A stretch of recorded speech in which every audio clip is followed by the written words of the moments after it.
just about anything they can get their hands on.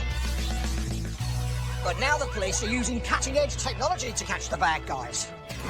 CCTV is gold dust. Great evidence for the police. Gotta have it stopped. Local councils, shops and businesses are fighting crime with their own tricks and traps. There's a eureka moment when you get that evidence. And the public are using secret cameras to make sure crooks get their comeuppance. It makes me feel so angry. This petty paste is being dealt with. Yes, we've got her. So anyone who's up to no good had better think twice. They might just get caught red-handed.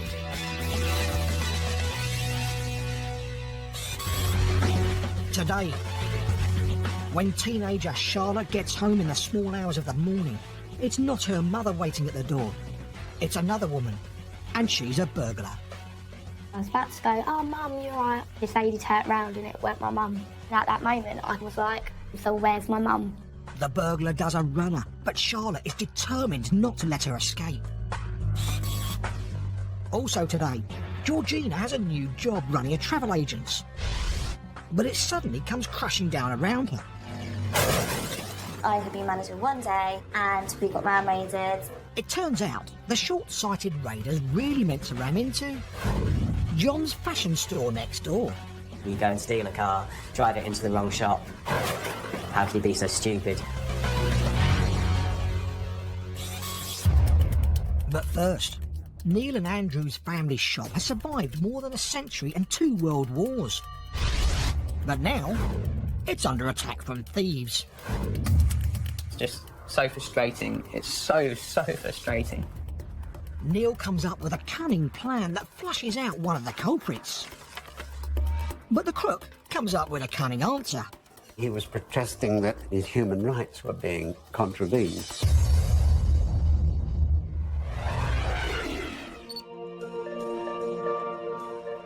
The city of Cambridge is famous for being a place of ancient learning.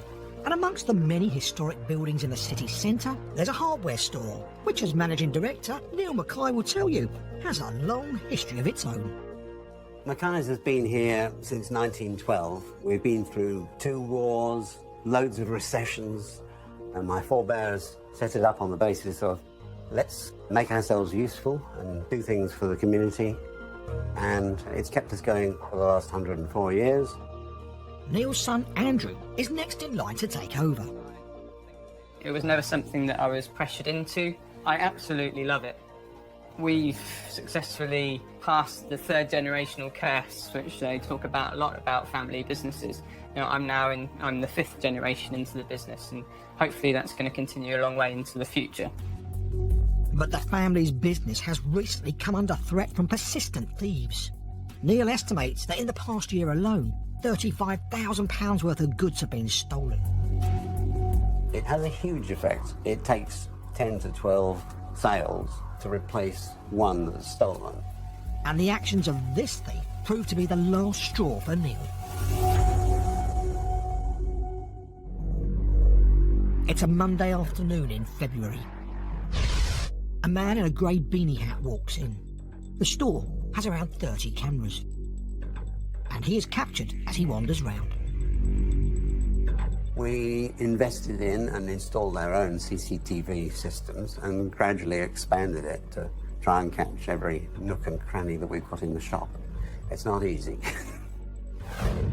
The man in the hat starts off in one of the few camera blind spots where he stops by a shelf and loiters for a bit, but walks away when these other customers come near. He crouches down where the camera can't see exactly what he's doing, but shop supervisor Nigel has spotted him acting suspiciously. He was looking down, was on his hands and knees, looking at the magnets.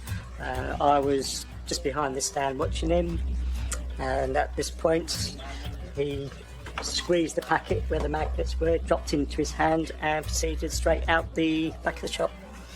The man's not aware that he's been seen pocketing this specialised and quite expensive magnet, and that Nigel now suspects him. The man leaves the store, and following close behind him is Nigel, who calls to a colleague to come with him in case things turn nasty. They confront the man in the car park. He says, what item or what magnet? Then I mentioned the magnet that he had taken out the packet. He told me that he had left it in the store on the shelf. Nigel asks the man to show him where he left it. And at this point, he took the magnet out of his left pocket and handed it to me. The man pauses for a second and then runs. Nigel chases him. I wasn't too worried about my safety because the adrenaline's there. I did it because I don't think I should get away with it. But the thief's too fast for Nigel and does get away. After losing so much money through shoplifting recently, this latest attempt to steal from his store leaves the owner Neil at the end of his tether and determined to track the man down. I got so frustrated that I decided, well, enough was enough. What I was going to do was make a poster.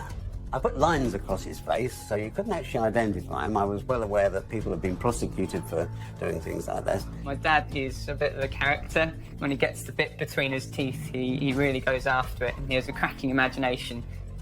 Neil puts up a wanted poster for Mr. Magnet Man in the shop, appealing for information. Then he contacts the local paper. They printed it, complete with the lines across his face so you couldn't actually identify him. What happens next takes everyone by surprise. The police were on the phone saying that the gentleman by the name of Mr. Magnet Man had pitched up to complain his human rights were being contravened. Apparently he was protesting that his boss had spotted it and no longer trusted him and sacked him. So he was looking for compensation from us. Would you believe? It's beyond belief. You couldn't write it. Officers can't believe it either. The police then said, well, would you like us to prosecute? I said, yes, please. The police arrested him for theft. He's not the brightest tool in the toolbox. I think if you hadn't gone in and complained, you probably would have got away with it. In court, the man was found guilty of stealing the magnet. He was ordered to pay a victim surcharge of £40, £620 costs, and fined £400 for his trouble. That's a grand total of £1,060. Encouraged by the success of his wanted poster for Mr. Magnet Man, Neil now does posters for all the thieves who've been caught stealing from his store on CCTV. Named after their crimes, they are displayed on a wall of shame in the store.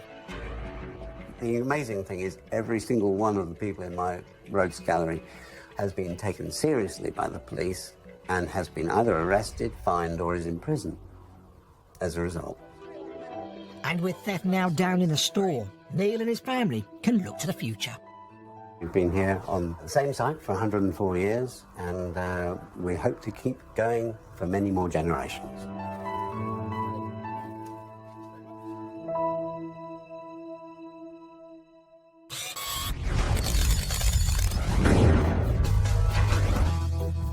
At the view from a security camera showing a suburban back garden. The house owners are having a conservatory built by a double glazing company. It's not exactly what you'd think of as a crime scene, so far. The angry man on the phone is a builder, a contractor hired by the double glazing company to build the brick wall that supports their conservatory. He's arrived on site, complaining he hasn't been paid for the work. Failing to resolve his dispute with the double glazing company on the phone, the builder and his men begin to act in an extraordinary and horrifying way, smashing down the wall with sledgehammers. It's terrifying for the homeowner and his wife, who are watching from their living room when these builders suddenly, literally, put their home under the hammer. Their conservatory is left teetering on a precipice. But this angry builder does get his comeuppance. He is prosecuted, summoned to court, and convicted of malicious damage. His rampage results in him being ordered to complete 270 hours of unpaid work in the community. He was also put under a supervision order for a year. The other good news is the homeowners end up getting an even better conservatory. The glazing company rebuild it, this time enlisting a slightly more chilled out builder.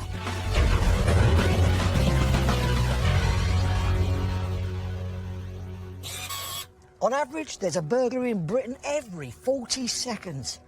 Burglars are on the lookout for opportunities 24 hours a day. These pictures come from a taxi's dashboard camera, normally used for evidence in road accidents.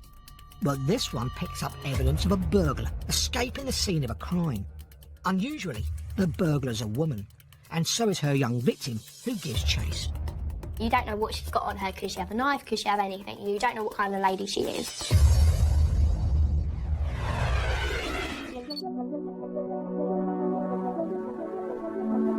The village of Birchington-on-Sea is home to Lynn and her 18-year-old daughter, Charlotte. They settled here after leaving London 14 years ago. I moved down when Charlotte was 4. And the reason I came down here was because my dad retired down here. Dad was always around to make sure that Charlotte was fed and watered, so to speak. As I was busy, Mum was working. He was always there. We were like the Three Musketeers, you know. Charlotte loved having her granddad live next door because they shared a passion for dancing. And as she grew up, together they formed a plan that Charlotte would one day start a dance school. He'd have all his 50s and 60s music on. She'd be often dancing in the front room. So every weekend I'd go out to like little social club with him and go rock and roll dancing with him. But Charlotte's much-loved grandfather died 5 years ago. Just before he passed away, we went on a holiday to Norwich and we were walking on the beach and there was an arcade called Silver Slipper. We all kind of looked and went, oh, that's the name for a dance school. From that day, we just said Silver Slipper would be. I'm getting emotional. We both miss him desperately, yeah. Charlotte has been through another sad time this year. She gained a place at a dance college, but due to illness, her dreams of becoming a professional dancer were ruined, and a series of operations left her at a low ebb. It was meant to be the year of every year. Everyone says it's going to be the year, but it hasn't been the year. So I said, what do I want to do with my life? And I said, I'm going to open my own performing arts school. Determined to make the best of things, Charlotte started trying to set up her own dance school. But they say bad things come in threes, and she received a third blow when her home was burgled. It's 5 a.m. on a midweek summer morning. Charlotte's been out very late on a big night out. I was out with loads of my friends. I rang a taxi to obviously take me home. Once I got into the taxi and it was a lady, and I've actually never seen a lady taxi driver at that time in the morning. And I was like, you're right, just chatting away. The taxi has a dashboard camera constantly recording, and it shows what happens when they reach Charlotte's road. She's a lovely lady, so obviously she said, oh, I'll wait for you to go in, you know. Once you go in, I was like, oh, thank you so much. Charlotte walks back to her house, checking her car is locked on the way. As she nears home, out of the camera's view, she spots someone by her front door. I saw a lady leaving our house and I thought it was my mum. So I was about to like go, oh mum, you're right, oh, sorry I'm in late. This lady turned round and it weren't my mum. Charlotte can't believe her eyes. Just looked at her and was like, who are you? And she was like, just looked at me stunned. The woman's carrying some bags. I could see they were filled with my stuff. They weren't closed, she hadn't closed the bags. And I said, what are you doing with them? She went, someone sold them to me, someone sold them to me. She was panicking herself. So I kind of took the bags off her. Then Charlotte notices the woman is holding the front door key of their house. Mum used to leave a door key out for me. And at that moment, I kind of looked towards my mum's car and was like, okay, she's actually home, so where's my mum? Frightened what may have happened to her mum, Charlotte leaves the woman and rushes inside. The thief runs away, carrying a stolen bottle of wine. She runs past the taxi with its camera recording. Back at the house, Charlotte's relieved to find her mum safe and sound in bed. I tried waking her up and she was fine. She was like, what are you doing, blah, blah. I went, Mum, we're getting burgled. And she went, what? And I just sort of woke up startled, didn't really know what was going on.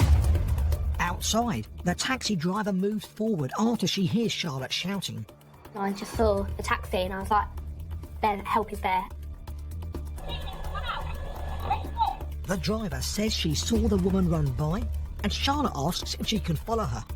Charlotte gives chase on foot, despite losing a shoe in the process. And while I was sprinting, I was calling the police, because obviously I didn't know if she was harmful. You know, you don't know what she's got on her. Could she have a knife? Could she have anything? You don't know what kind of lady she is. The taxi driver searches the local street, but there's no sign of the thief. She'd gone by that time, but she went to me, I've got it on camera. And I went, what? She went, I've got her on camera. And I went, really? She went, yeah, 'cause we've got a dash cam. So instantly I thought, okay, we might have her. The police soon arrive. They ask Charlotte if anything's been stolen. At first I was like, well, I've taken everything off her because I had all the bags that she had in her hands. And the police go, look around the house, make sure you've got everything. They do a thorough search and find that jewellery and Lynn's expensive watch are missing. And that's not all. She'd got my keys and gone into my car and taken all my money out of my car. We have a cupboard in the kitchen that has a lot of emergency money in it for me. And the money had all gone from there as well. She must have been in the house for quite a long time to go through everything. And all while Lynn was asleep. Scary, very scary. I try not to think about it really, just put it to the back of my head. The thief had got in using Lynn's front door key, which had been hidden outside. We got the locks changed that day. I'd never leave the key out again, ever. Because the thief didn't break in, they can't claim anything on insurance. But the police call a couple of days later with some better news, all thanks to the taxi camera's footage. They said, we've caught a lady and we think it's her. And they've gone to me, can you do a video parade? I was like, oh no, like, what if I get it wrong? Charlotte overcomes her nerves and goes to the station to look at video images of people the police have compiled. And I just kept looking at this one and I was like, that's her. And they were like, are you sure? And it was their eyes, like, you know, you just don't forget eyes. Charlotte's identification of the thief, together with a taxi cam recording, helps the police press charges. The woman also admits to other crimes. In court, for 2 burglaries and 1 theft, plus other offences, she was sentenced to 3 years and 9 months in prison. Charlotte played a key role in helping bring the thief to justice. It's really scary, isn't it? To think that you had a burglar in the house and you went after them. Oh, I lost my shit. And Charlotte didn't allow the setbacks to prevent her from doing what she loves. At just 18 years old, she's achieved what her grandfather had wanted her to do. With money left by him and funds from her mum, she's opened a performing arts school. My granddad hopefully would be really proud of me. I want to nurture little children from the age of walking and make sure they're on stage and having the opportunities that I had as a child as well. Charlotte's a very strong character. She's had a real tough year, but she's very determined. If she wants something, she normally gets it. I think she'll make Silver Slipper a really big success. We've got so many exciting things coming up.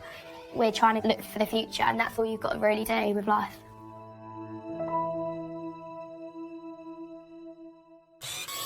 Leaving a front door key where burglars can easily find it is just one of the common mistakes people make, which thieves pounce on.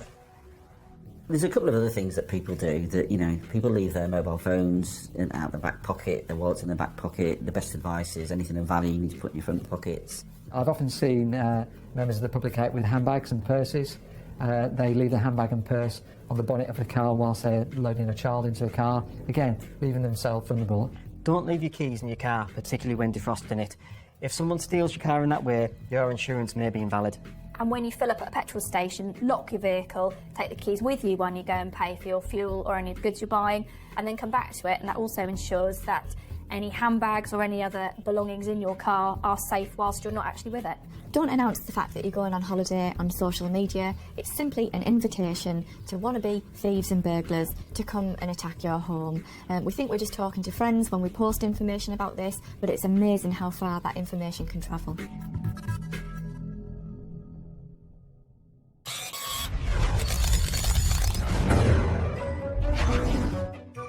It's 3 a.m, and in Gloucester, where they claim the nursery rhyme Humpty Dumpty comes from, this youth climbs onto an egg-shaped fiberglass sculpture nicknamed Scrumpty Dumpty by local rugby fans.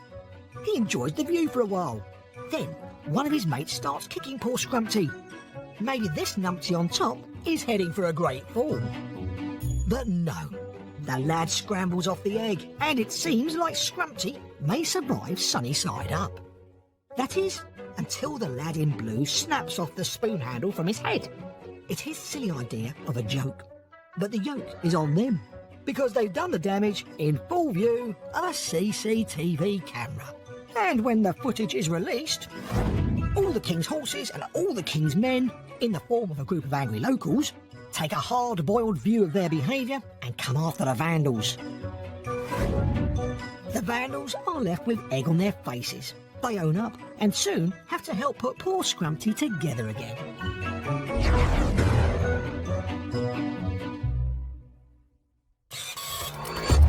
Ram raiders smash into a travel agent's. But they've got the wrong shop, so take two. And this time, they hit their intended target, the fashion store next door. It's laughable, but no one's laughing. This store's owners lose clothing worth thousands, and the travel agent's has been half demolished. There was just glass absolutely everywhere. It was very upsetting to see my store in that kind of state.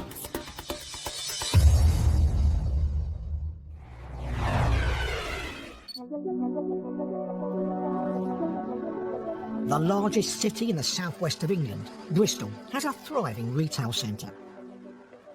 After spending most of his working life in the fashion industry, John became co-founder of a new high street clothes shop here in 2010.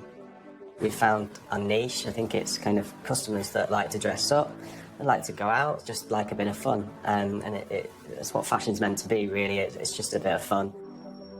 They sell high-value fashion brands, but as the store is not part of a chain, John and his colleagues, like co-founder Michael, have had to put their life savings into it. We've all given up everything to start this. It's not like we have millions and millions of pounds behind us like a big fashion brand would have. Next door to John and Michael's store, there's a travel agent's, where Georgina has just been promoted to manager. It was a massive achievement, really, really pleased. Really proud that I got to this stage. What I love about my job is the excitement on clients' faces when they book their dream holiday. That's really, really rewarding to see people so happy. But unlike their customers, Georgina, John and Michael are about to be far from happy when their neighbouring businesses are both attacked by ram raiders on the same night. It's a Wednesday night in June. Coming up to 2 a.m, a white car drives into the street outside the travel agent and fashion store. A local CCTV camera is filming when the car suddenly reverses and smashes through the window of Georgina's travel agents. It's a ram raid. The sound shocks a man sitting at the bus stop nearby. He turns to see what's going on. But then the car pulls out of the travel agents. The burglars have realised they've smashed into the wrong shop front. It turns out their real target is John and Michael's fashion store next door. Some moments later, the car repositions and ploughs into their window too. Two raiders get out of the passenger doors and grab as many clothes as they can. A minute later, they jump back in the car and the driver races away.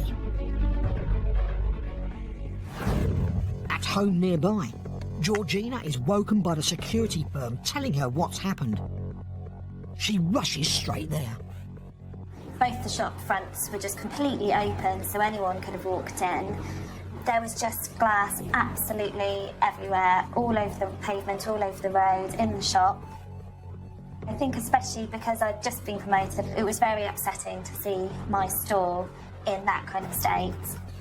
By now, Michael is also on his way after being alerted about what's happened to his fashion store. Obviously, initial shock, you don't really know what you're going to head into. That kind of gut-wrenching feeling. When he arrives, he's stunned to find a scene of devastation. Glass here on the floor, all the products underneath, damaged. All these rails were empty. And then obviously that went through to the next side as well. We couldn't see what was next door, but from what we could, it looked like it had been ransacked. Michael realises that thousands of pounds worth of items have been stolen. That was the worst feeling, is like, how is this going to affect not only our futures, but the people that work here?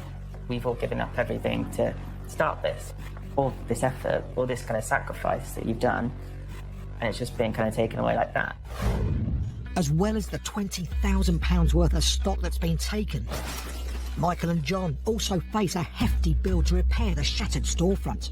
We don't have the large reserves of a bigger company behind us, and we don't have deep pockets where we can just throw money at the situation to make it better. But John and Michael find a way to make the best of a bad situation. The Raiders' comedy of errors and their bungling behaviour is so extraordinary it's easy to publicise. This is ridiculous. They've gone into the wrong shop, they've reversed out again. How can you be so stupid? You know, there's got to be a story here. John came up with the line, should have gone to Specsavers. The press picked up on the headline, and I think with that comical value, that's what made the story run. The story appears across the national media, with everyone amused by the confused ram raiders, and it leads to the police receiving some information. They raid an address which turns out to be full of items that were stolen from the fashion store. They arrest 2 men and a woman for handling stolen goods. The police were amazing. I mean, obviously you have a sense of justice being done. Someone has been caught and someone has been held accountable for it. In court, the woman was given a 12-month community order, while the 2 men were given 12 and 14-month prison sentences, suspended for 2 years. All 3 had to pay costs. John's brainwave to release that comedy angle of a gang of short-sighted shop raiders to the media has paid dividends for both his fashion store and the travel agents. You create awareness, you know, good or bad. People now know about Garment Quarter that might not have known about it before. It drew attention, and then people started coming in and actually shopping with us more. What kind of dates were you looking for? I do think it has put us on the map because more people do know about us, and people do still comment saying that you're the store that was ram raided. You can hit us once, but you won't knock us down. It's as simple as that.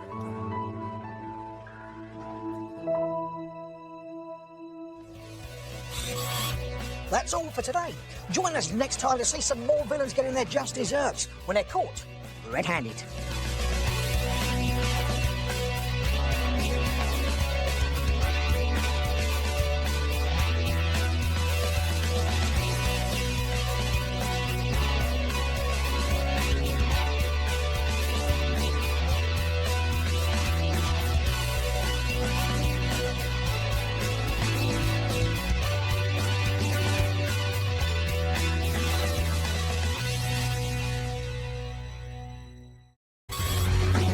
Today, when teenager Charlotte gets home in the small hours of the morning, it's not her mother waiting at the door. It's another woman, and she's a burglar.